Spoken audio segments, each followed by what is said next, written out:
I've come to the floor many times to voice my frustration with the timid, ineffective job by the Food and Drug Administration in protecting American children and consumers from big tobacco.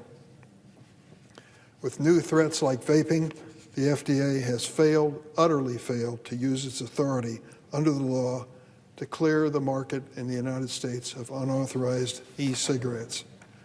These addictive products are targeting children with sweet and fruity flavors, yet the Food and Drug Administration has largely neglected its public health responsibility to regulate these products. But today I want to discuss an area where the FDA can make progress that has the potential to save hundreds of thousands of lives.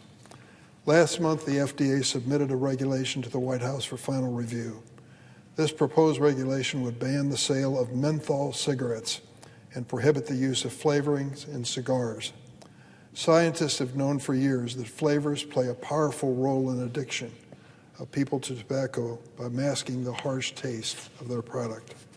But when Congress banned the use of most flavors in tobacco in 2009, Big Tobacco secured a loophole for menthol. Why?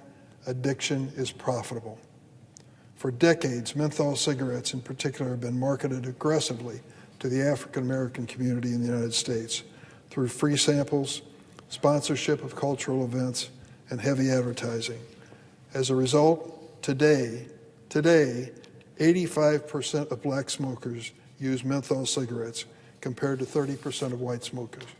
It's part of the reason why black adults are 30% more likely to die from heart disease and 50% more likely to die from stroke compared to white Americans. Right before Thanksgiving, I met in my office with Martha Hike, who lives in Chicago. She was in Washington because November is Lung Cancer Awareness Month. She shared the fact that lung cancer is the #1 cause of cancer death in America.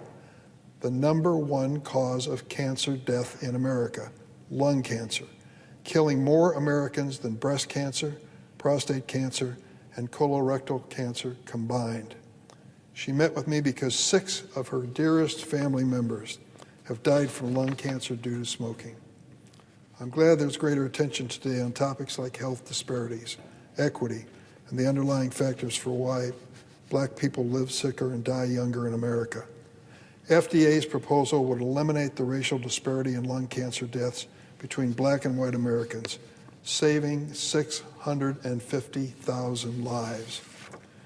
I take this issue very personally. When I was a sophomore in high school, my father died of lung cancer. He was 53 years old. He spent 90 days, almost 100 days in the hospital before he died, and I was by his bedside regularly. It made a profound impact on me as a high school kid, and little did I know that I'd be able to follow up on this issue when I came to the House of Representatives by passing the legislation that banned smoking on airplanes and taking big tobacco on ever since. The battle continues. I know what the reaction is, that the decision to ban menthol in cigarettes would be unpopular among the African American population and may be reflected in the next vote. I think that's greatly exaggerated. A majority of the members of the Black Caucus in Congress support this ban on menthol.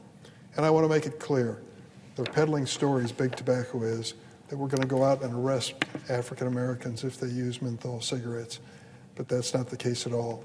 The FDA proposal would take all of the action against the producers of the cigarettes, not the consumers. The consumers are not drawn into this in terms of any legal liability, nor should they be. The question is, do we care enough about these African Americans, their families, and their future to make an unpopular, to some, decision to move forward to make America a healthier, safer place to live? I hope we do. I don't want any more families to experience the suffering that I went through and families do every day.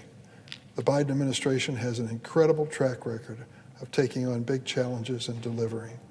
It has launched the Cancer Moonshot, created a new federal research agency, ARPA-H, to accelerate cures for patients. President Biden has taken on the gun lobby and big pharma and secured important victories with the passage last year of the bipartisan Safer Communities Act and the Inflation Reduction Act. Now is the time to do the same against big tobacco.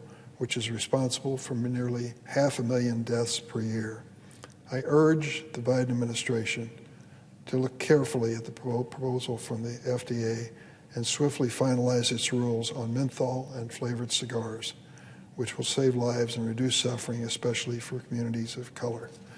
Mr. President, this is an issue that is personal to many Americans. We didn't choose it. Addiction led our family members to face illness and sometimes death.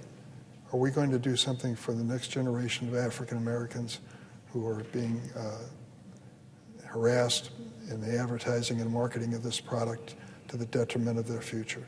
I hope that President Biden will do that. I yield the floor.